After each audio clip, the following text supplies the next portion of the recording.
मला असं वाटतं कर्तृत्व हे फक्त पुरुषातच असतं असं नव्हे. कर्तृत्व दाखवायची संधी जर दिली तर मुलीसुद्धा पुरुषाच्या खांद्याला खांद्या लावून कोणत्याही क्षेत्रामध्ये आपलं कर्तृत्व दाखवू शकतात. आणि त्यामुळे जरी समाजामध्ये मुलींना प्रोत्साहित करण्याच्या बद्दलचा विचार सखोल झाला नसला तरी नव्या पिढीने ही मानसिकता बदलली पाहिजे, बदलायचा आग्रह केला पाहिजे आणि मुलींना सुद्धा संधी मिळाली पाहिजे. मी एक माझं उदाहरण सांगतो. मी देशाचा संरक्षण मंत्री होतो आणि एक दिवशी मला अमेरिकेत जावं लागलं. अमेरिकेला गेल्याच्या नंतर एक पद्धत अशी आहे की संरक्षण विमानाचे उतरलं की त्याला एक सॉलिड दिला जातो, त्याच्यासमोर एक फळलेज असते. आणि अमेरिकेत आणि मलेशिया या दोन देशात मी पाहिलं की मी विमानातून उतरल्याच्या नंतर मला जो सलाम दिला तो महिला अधिकाऱ्यांनी दिला. ते झाल्याच्या नंतर मी परत आल्यावर आमच्या आर्मी, नेव्ही, एअरफोर्स या तिघांच्या प्रमुखांची बैठक बोलवली आणि त्यांना मी म्हणलं की जगामध्ये मुली सैन्य दलात आहेत, हवाई दलात आहेत, नौसेनेमध्ये आहेत, आपल्या देशामध्ये का नाही? या तिघांनी सांगितलं हे शक्य नाही, मुलींना झेपणार नाही. पुन्हा एकदा बैठक बोलवली, त्यांचं उत्तर तिघांचं हेच होतं. पुन्हा एकदा एका महिन्याने मी बैठक बोलवली तरी त्यांचं उत्तर तेच होतं. ती बैठक सांगताना मी त्यांना सांगितलं लोकांनी मला संरक्षण मंत्री म्हणून माझ्या जबाबदारी टाकली. ती माझी तुमचं म्हणणं ऐकलं. आता या खात्याचा मंत्री म्हणून माझा निर्णय मी तुम्हाला सांगतो की इथं पुढं आर्मी, नेव्ही, एअरफोर्समध्ये 10% तरी मुली असतील आणि ते प्रमाण हळूहळू वाढवायचं. आणि आज तुम्ही 15 ऑगस्ट बघितलं तर भारताची जी परेड असते त्या परेडचं नेतृत्व मुली करतात. एवढंच नव्हे की या देशामध्ये सीमेवर देशाच्या सीमेचं रक्षण करण्याच्यासाठी जी लढाऊ विमानं आहेत ती विमानं चालवायचं कामसुद्धा आपल्या मुली करतात. याचा अर्थ कर्तृत्व हे त्या ठिकाणी आहे. संधी दिली पाहिजे, मानसिकता बदलली पाहिजे. पुढचं मुलं प्रश्न विचारतायत. नमस्कार साहेब. हॅलो, नमस्ते. मी ॲडव्होकेट प्राजक्ता पवार. नमस्ते, मी ॲडव्होकेट प्राजक्ता पवार. मी एक प्रॅक्टिसिंग वकील आहे. तर माझा प्रश्न असा होता की बॉम्बे हायकोर्टचा बेंच जर पुण्यात झाला तर नवीन वकिलांना न्याय मिळेल, तर ते होऊ शकतं का? वकिलांना न्याय मिळेल. नमस्कार साहेब.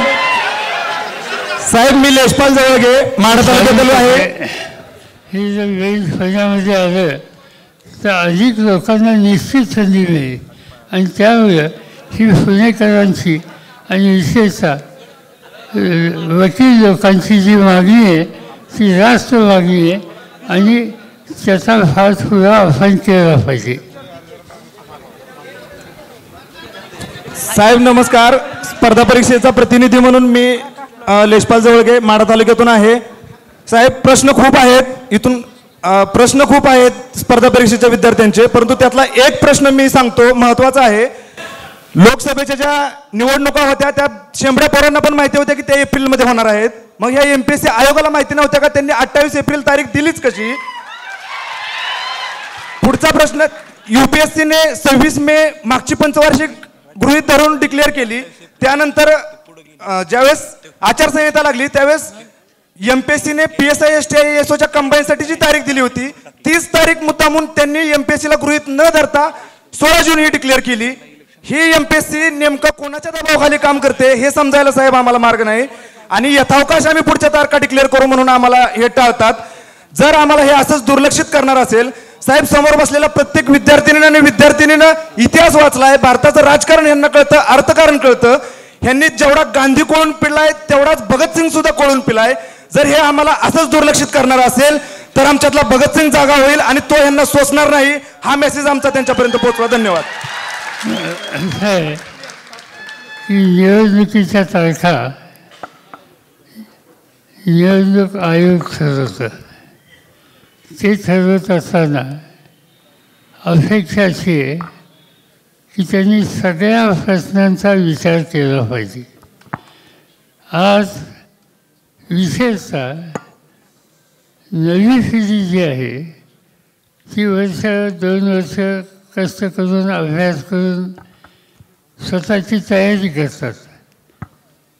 त्यांना मूळ गाव सोडून पुणे शहर असो, दिल्ली असो, अशी काही महत्त्वाच्या शहरांच्यामध्ये क्लासेस आणि बाकीची सुविधा असल्यामुळं जावं लागतं. ते खर्चिक असतं, घरच्यांच्यावर तो आर्थिक ओझा असतो. पण आपला मुलगा पुढे कुठे यशस्वी होईल म्हणून पालक त्रास सहन करूनसुद्धा त्याच्यासाठी हे खर्च करायला तयारी ठेवतात. आणि अशी तयारी करून मुलं या ठिकाणी आली आणि त्यांचा अमुक महिन्यामध्ये त्या परीक्षा येतील आणि त्याच्यानंतर त्यांची सुटका होईल हा जो त्यांच्या मनात विचार असतो, नेमका चुकीचा कार्यक्रम निवडणूक आयोगाच्याकडून ठरवल्या गेल्याच्या नंतर त्या सर्व मुलांचं जे कष्ट करून सामना करण्याची तयारी त्यांची असते ती मी वाया जाते असं म्हणत नाही. पण त्यांचे खर्च वाढतात, त्यांच्यामध्ये एक प्रकारचं नैराश्य येतं आणि त्यामुळं शहाणपणाने असे कार्यक्रम आखण्याची गरज आहे. आधीच अस्वस्थ असलेल्या तरुणांना आणखीन वेगळ्या दिशेला न्यायचं काम या यंत्रणेनं करू नये याबद्दलचा आग्रह तुमचा माझा सगळ्यांचा हा असणं आवश्यक आहे. या ठिकाणी प्रश्न विचारताना मी सर्वांना विनंती करतो की कमी शब्दात विचारा आणि तुम्ही व्यवस्थित तुमच्या तिथं माईक व्यवस्थित घेऊन थोडं पुढे येऊन विचारा, कारण इथं समजत नाहीये प्रश्न. नमस्कार आदरणीय साहेब, मी मीनाक्षी जावळे. MPSC करणाऱ्या आणि खास करून PSIची तयारी करणाऱ्या महाराष्ट्रातल्या संपूर्ण विद्यार्थिनींची प्रतिनिधी म्हणून या ठिकाणी मी उपस्थित आहे. सर, माझा प्रश्न आहे की MPSCने आत्तापर्यंत PSIच्या मुलींना जी शारीरिक चाचणी घेतली त्या शारीरिक चाचणीचा जो क्रायटेरिया होता तो अत्यंत जाचक स्वरूपाचा असताना देखील माझ्या भगिनींनी आणि मी त्या जाचक स्वरूपाच्या चाचणीची सुद्धा आम्ही तयारी ठेवली. परंतु MPSCच्या 2022च्या PSIचा रिझल्ट मुख्य परीक्षेचा लागला मार्चमध्ये. त्यानंतर 15 एप्रिल 2024 म्हणजे बरोबर 1 महिन्यानेच मुलींची शारीरिक चाचणीची तारीख वेळापत्रक जाहीर झालं. सर, ह्या एवढ्या जाचक स्वरूपाच्या ग्राउंडची तयारी आम्ही करत आहोत आणि त्याच्यासाठी आम्हाला फक्त 1 महिन्याचा अवधी मिळालेला आहे. आमच्या सर्व महाराष्ट्रातल्या PSIच्या भगिनींची एवढीच मागणी आहे आपल्याजवळ की आम्हाला वेळ वाढवून मिळावा शारीरिक चाचणीच्या तयारीसाठी. कारण पोलीस भरतीच्या मुलींच्या आणि आमच्यातल्या जेवढ्या अटी आहेत त्या आम्ही सर्व मान्य केल्या, पण तरी देखील आमच्या ह्याच भगिनी म्हणजे या ठिकाणी अत्यंत उत्साहाचं वातावरण जरी असलं तरी एक कोपरा मात्र अस्वस्थता आणि आम्हाला न्यायपूर्ण वागणुकीची अपेक्षा करण्यासाठी या ठिकाणी आम्ही उपस्थित आहोत. साहेब, ह्यासाठी आम्ही बरीचशी निवेदनं दिलेली आहेत. आमची फक्त मागणी आहे की आम्हाला वेळ वाढवून मिळावा शारीरिक चाचणीच्या तयारीसाठी. कारण आमच्या ग्राउंडला फक्त 8 दिवस बाकी आहेत आणि एवढ्या उन्हाळ्यामध्ये आम्ही दिवसभर 2 वेळा ग्राउंडवरती उतरतो. तुमची मागणी 100% बरोबर आहे. वेळ अजून दिला पाहिजे. Thank you sir. आणि मी जनरल तुम्हाला सांगतो, मी मगाशी आल्यापासून तुमचं सगळं ऐकतोय. याच्या आधी सुद्धा एकदा पुण्यामध्ये काही तुमच्यापैकी मुलांनी आंदोलन केलं होतं आणि मी सहज तिकडून जात होतो. मला कळलं आणि मी 10 रात्री 11 वाजता 10 वाजता तिथं थांबलो. आणि त्याच्यानंतर राज्य सरकारची काही वाटाघाटी केल्या, काही बैठका केल्या, काही प्रश्न सुटले. पण अजूनही सुरुवात फायद्याच्या नंतर एक गोष्ट अतिशय गंभीर म्हणून दिसते. अतिशय कष्ट करून पालक तुम्हाला उद्याच्या भवितव्याच्यासाठी इथं पाठवतात. तुम्ही इथं राहता, कष्ट करता, तयारी करता आणि या सगळ्या गोष्टीच्याकडं जी यंत्रणा आहे तिचा दृष्टिकोन शहाणपणाचा नाही. उदाहरणार्थ वाचायला असं यासाठी एक व्यवस्था करावी लागेल. माझा स्वतःचा आग्रह हा राहील की या निवडणुका संपवून द्या. निवडणुका संपल्याच्या नंतर या कामाच्यासाठी आपण स्वतंत्र बसू, यंत्रणा करू आणि कायमचं यातनं कशी तुमची सुटका होईल याची काळजी घेऊ.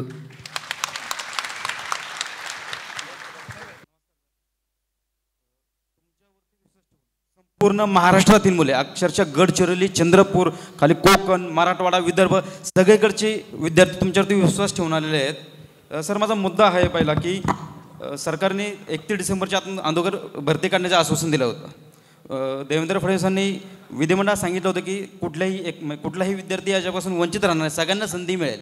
सर, आम्ही 288 आमदार प्रत्येक नेत्याकडे, खासदाराकडे, सगळ्याकडे निवेदन दिलेले. अक्षरशः सर आझाद मैदानावरती आम्ही 2 आंदोलनं केली. मीडियाने सुद्धा आमच्याकडे लक्ष दिलेलं नाही आहे. प्रत्येक आमदार खासदार आम्ही पिंजून काढलेलं, वारंवार निवेदन दिलेले आहेत. सगळं करून झाले सर. आम्ही पाहायचं कोणाकडं? घरात जर थांबलो सर तर आई म्हणती वा तू पळायचा का थांबला? कारण काय? मी आईला उत्तर काय देऊ सर? काय उत्तर देऊ सर? मी काहीच आम्हाला प्रश्नाचं उत्तर मिळत नाही सर. शेवटची आशा आहे फक्त तुमच्याकडं. म्हणून सकाळ धरणं सर अक्षरशः पोरं सर बाहेर फुटपाथवरती झोपलेत सर. म्हणून मी जे आत्ता सांगितलं की हा प्रश्न नव्या पिढीच्यामध्ये अतिशय अस्वस्थता निर्माण होणार आहे, नैराश्य करणार आहे. आणि तरुण पिढी निराश जर असली तरी देशाचं आणि समाजाचं नुकसान आहे. आणि म्हणून नैराश्यातनं तरुण पिढी बाहेर काढायची असेल तर भवितव्याचा विचार करण्याच्यासाठी जे तरुण कष्ट करतात त्यांच्या रस्त्याचे हे अडथळे दूर केले पाहिजेत. ते करण्याच्यासाठी जर राज्य किंवा केंद्र सरकार काही समंजसपणाची भूमिका घेत नसेल तर लोकशाहीच्या मार्गानं प्रश्न सोडून घेण्याच्यासाठी जे जे काही पर्याय आहेत ते पर्याय घेऊन वेळप्रसंगी आपल्याला संघर्षाला उतरावं लागेल. त्याशिवाय दुसरा पर्याय नाही. सर, फक्त 3 महिन्यासाठी त्यांना फक्त जे परिपत्र काढून वय वाढवायचे. जवळजवळ 1.5 लाख मुलं सर याच्यापासून वंचित. आचारसंहिता झाल्यामुळं राज्य सरकार काही करणार नाही, पण राज्य फार करू शकतात. तर हा जो तुम्ही वेळ वाढवायच्या संबंधीचा तुमचं जे मागणं आहे हे जर यांच्याकडे लेखी दिलं तर मी यांच्याकडून परत घेतो आणि मी स्वतः राज्यपालांच्याकडे पाठवतो. खूप खूप धन्यवाद साहेब. आम्ही कायम आपले आभारी आणि ऋणी राहू. धन्यवाद. ताई, तुमच्या सगळ्यांच्या सूचना आजचे आयोजक अखिल भारतीय शिवमहोत्सव समितीचे विकास अण्णा पासलकर, तुमची सगळ्या सूचना हा कार्यक्रम संपल्यानंतर व्यक्तिगत तुम्ही त्या सूचना त्या ठिकाणी द्या. त्या सूचना तुमच्या साहेबांच्या पर्यंत पोहोचवल्या जातील आणि पुढे त्याचा फॉलोअप घेतला जाईल.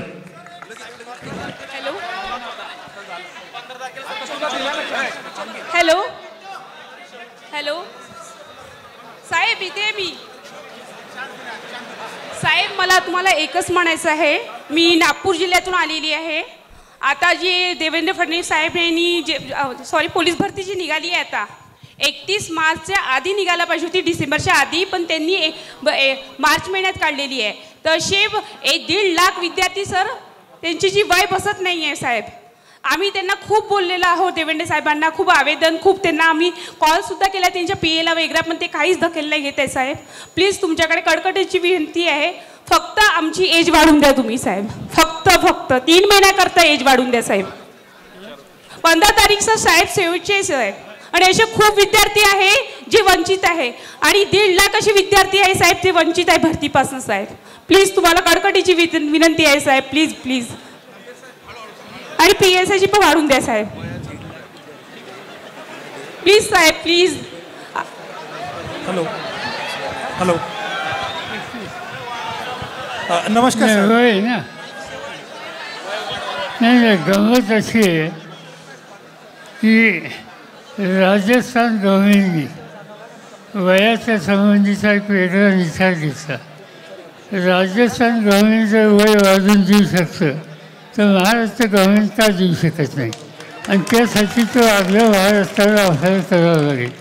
मगाशी मी ते सांगितलं की निवडणुकीची प्रक्रिया संपल्याच्या नंतर या कामाच्यासाठी एकत्र तुमच्यावर बसायची माझी तयारी आहे. सगळे प्रश्न सुटतील असं मी म्हणत नाही, पण आपण प्रयत्न करू. जिथं अन्याय होतो त्याच्यासाठी आपला अर्ज सरकारच्या पुढं मांडू आणि आपल्या प्रश्नांची सुटका करून देऊ. नमस्कार साहेब. साहेब ऑब्जेक्टिव्ह पॅटर्न. साहेब नमस्ते. एक मिनटं. मी साहेब मी आदित्य वगैरे बोलतोय, सातारा मसवड. माझा प्रश्न असा आहे की मी सगळ्यांना विचारतो, MPSC कडे सगळ्या सरळ सेवा परीक्षा गेल्या पाहिजेत का? साहेब तलाठी भरती असेल, ZP असेल, DMR असेल, फॉरेस्ट असेल, पोलीस भरती असेल, सगळे पेपर फुटलेत आणि हे आदरणीय फडणवीस साहेब म्हणतात आम्हाला परावा द्या. तुम्ही तिथे कशाला बसलाय? माझं या ठिकाणी सांगायचं आहे की फडणवीस साहेब जर तुम्हाला तिथे त्या ठिकाणी जमत नसेल तर या ठिकाणी तुम्ही राजीनामा द्या आणि या ठिकाणी MPSC सारखा एखादा चांगला सुशिक्षित उमेदवार त्या ठिकाणी गृहमंत्री पदावरती बसवा. साहेब सर्व परीक्षा MPSC कडे गेल्या पाहिजेत. धन्यवाद. नमस्कार साहेब नमस्कार. साहेब नमस्कार. ऑब्जेक्टिव्ह पॅटर्नच्या 2 संधीसाठी आम्ही सर्वांनी मिळून जवळपास 3 आंदोलनं केली. त्या आंदोलनाचा शेवटही तुमच्या हस्ते झाला आणि तुम्ही दिलेल्या शब्दामुळे आम्हाला 2 अटेम्पही मिळाले. पण खऱ्या अर्थाने ऑब्जेक्टिव्ह पॅटर्नच्या 2 संधी ज्या आहेत त्या आम्हाला मिळण्यासाठी फक्त 195 जागा MPSCनं काढल्या आणि यावर्षीही 300 पण जागा गेलेल्या नाहीत. साहेब कमीत कमी 1,500 जागा त्या निमित्ताने याव्यात आणि जी संधी तुम्ही आम्हाला 2 ऑब्जेक्टिव्ह पॅटर्नची दिली तिचं खऱ्या अर्थानं काहीतरी चित व्हावं एवढी आमची अपेक्षा आहे. थँक्यू. साहेब यामध्ये 2 मिनटं बोलायचं नाही. 1 मिनटं. युवा संघर्ष यात्रेमध्ये हाच विषय आम्ही साहेब मांडला होता जागावाढीचा आणि हा विषय ज्वलंत आहे.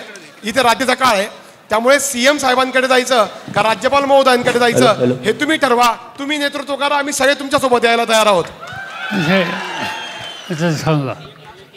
एक शेवटचा प्रश्न आहे. शेवटचा प्रश्न साहेबांना जायचा. नमस्कार साहेब, माझं नाव दिलीप सिंह देशमुख. माझा या MPSCच्या तरुणांबरोबर माझा एक असा प्रश्न आहे की पुरोगामी चळवळीमध्ये जो युवक काम करतोय ती आता सध्या अस्वस्थ आहे. त्यांचा वाली कोणी राहिला नाही. जेव्हा कधी राष्ट्रवादी काँग्रेसचं सरकार येतं पुरोगामी चळवळीमध्ये जो काम करतो त्याला तुम्ही दुर्लक्षित केलं जातं. जेव्हा सत्तेतनं तुम्ही बाहेर फेकले जातात तेव्हा तुम्हाला पुरोगामी चळवळीमध्ये काम करणारा तरुण जो आहे तो आठवणीत येतो. तर असं का त्याला न्याय दिला जात नाही तुम्ही जेव्हा सत्तेत असता तेव्हा? असं आहे की जी आधीची भाषणं झाली ती भाषणं ऐकल्याच्यानंतर विशेषतः कुमार संसदचे आणि काही सरकारी बोलले ते ऐकल्याच्यानंतर पुरोगामी विचाराला प्रोत्साहन देण्याचं काम हे करावं लागेल. त्या रस्त्याने आपल्याला जावं लागेल. आता 2-3 गोष्टी मला सांगायच्या मी काही भाषण करण्यासाठी उभा नाही. यानंतर पुन्हा मला वेगळं बोलायची आवश्यकता नाही. एक गोष्ट तुम्हाला सांगतो की इंटरनॅशनल लेबर ऑर्गनायझेशन ILO नावाची एक जगाची संघटना आहे. भारत हा त्या देशाचा सभासद आहे. त्यांचा 2024चा अहवाल प्रसिद्ध झाला. त्या अहवालामध्ये त्यांनी असं सांगितलं की भारत हा असा देश आहे की इथं जेवढे बेकार आहेत त्या बेकारांच्यामध्ये 83% बेकार हे युवक आहेत, तरुण आहेत. आणि केंद्र सरकारने विशेषतः नरेंद्र मोदींनी एक आश्वासन दिलं होतं की आम्ही दरवर्षी 2 कोटी नोकऱ्या तयार करू. पण गेल्या 10 वर्षामध्ये किती नोकऱ्या तयार केल्या याचे आकडे आम्ही मागवले पार्लमेंटमधनं. तर 2 कोटी 10 वर्षात म्हणजे 20 कोटी नोकऱ्या नाही, असं काही गरज नाही. 20 कोटी नोकऱ्या तयार व्हायला हव्या होत्या जे केंद्र सरकारने आश्वासन दिलं त्यानुसार. पण गेल्या 9 वर्षामध्ये प्रत्यक्ष नोकऱ्या तयार किती झाल्या? 7,22,000 लोकांना रोजगार मिळाला. याचा अर्थ 20 कोटीच्या ऐवजी 7 लाख मुलांना हा रोजगार मिळाला. याचा अर्थ रोजगार निर्मितीच्या कामामध्ये दिलेलं आश्वासन केंद्र सरकारने पाळलेलं नाही. यासाठी आपल्याला जागृत राहावं लागेल आणि त्यासाठी काही तुमचे प्रश्न जे आहेत त्याचा विचार हा करावा लागेल. एक तर असं आहे की ही भरती कशी करायची. याच्यामध्ये शासकीय नोकर भरती ही MPSCच्या मार्फत झाली पाहिजे, याची अतिशय गरज आहे. त्याच्यानंतर जुन्या अभ्यासानुसार लाखो विद्यार्थ्यांची शेवटची परीक्षा असल्यामुळं राज्यसेवा 2024च्या परीक्षेसाठी किमान 2,000 पदापर्यंत जागा वाढवल्या पाहिजे. तिसरी, शासकीय नोकर भरतीमध्ये होणारा भ्रष्टाचार आणि फेरफारफुटी याचा नवीन कडक कायदा करावा आणि कायदा करून याला कंट्रोल करण्याची गरज आहे. नोकर भरतीच्यासाठी जी फी आकारली जाते ती फी कमी करण्याची आवश्यकता आहे. याशिवाय आणखी एक गोष्ट मध्यंतरी सरकारने केली नंतर थांबली आणि ती म्हणजे कंत्राटी पद्धतीनं पदं भरायची. कंत्राटी पद्धतीची पदं भरणं ही पद्धत बंद केली पाहिजे आणि कायमस्वरूपी तत्वावर शासनाने ही सगळी पदं भरली पाहिजे. रखडलेल्या शासकीय पदवरती याची जी प्रक्रिया आहे तिला गती द्यायची गरज आहे. आणि ज्या संस्था आपण काढल्या, उदाहरणार्थ सारथी, भारती, तारती, महाज्योती, अमृत, या सगळ्या संस्थांना शक्तिशाली केलं पाहिजे. त्याला 1,000 कोटी रुपये सरकारने पुरवले पाहिजेत आणि त्याच्यामार्फत विद्यार्थ्यांची तयारी करून घेतली पाहिजे. बेरोजगार तरुण खूप वेळेला बँकेचं कर्ज काढतात आणि त्या कर्जावर जे व्याज आहे कमीत कमी ते व्याज माफी तरी केंद्र सरकारने केली पाहिजे. आणि त्याच्याशिवाय जेवढ्या नियुक्त्या सरकारच्या पेंडिंग आहेत बऱ्याच दिवसापासून त्या तातडीने भरल्या पाहिजेत. आणि शेवटचा मुद्दा की हे करत असताना महाराष्ट्रामध्ये उद्योग वाढवले पाहिजेत. नोकरी ही फक्त सरकार देत आहे पण निवड सरकार पुरेसं नाही. उद्योग वाढवले पाहिजेत, कारखानदारी वाढवले पाहिजेत. एकेकाळी पुणे शहर हे उद्योगाच्या बाबतीत महत्त्वाचं शहर होतं. त्यामुळे अनेकांना नोकऱ्या मिळाल्या. मला आठवतं आहे की माझ्याकडे राज्य सरकारची जबाबदारी असताना इथे एक साखर कारखाना काढायचा निर्णय झाला पुण्याच्या जवळ. आणि आमचे सहकारी जे साखर कारखान्याचे चेअरमन होते त्यांनी मला त्या ठिकाणी भूमिपूजनाला बोलवलं. मी गेलो, तिथं सांगितलं, काय भाषण केलं आणि शेवटी सांगितलं की या ठिकाणी कारखाना होणार नाही. लोक या कारखान्याच्या भूमिपूजनासाठी याला बोलवला. हा म्हणतो कारखाना होणार नाही. मी त्यांनी सांगितलं मी तुम्हाला इथं 30 महिन्यावर जागा देतो. ते म्हणजे इथं काय करणार? म्हणजे मी इथं IT काढणार. आणि इथं IT काढली. आज त्या ठिकाणी जवळपास 1 लाखाच्या पेक्षा जास्त मुलं काम करतात. आता हे आयटीनं पुण्याच्या परिसरामध्ये चमत्कार केला, तसा प्रत्येक जिल्ह्यामध्ये इन्फ्रास्ट्रक्चर देऊन त्या आयटीची उभारणी करण्याचं काम हे करण्याची आवश्यकता आहे. हजारो हातांना काम मिळेल आणि ही जी अस्वस्थ असलेली तरुण पिढी तिची अस्वस्थता जाईल आणि ते करायला आपल्याला प्रयत्न करावे लागतील. या प्रश्नावर आपण सामुदायिकपणानं एकत्र राहून पावलं टाकू ही तुमच्यावर आहे. आव्हान.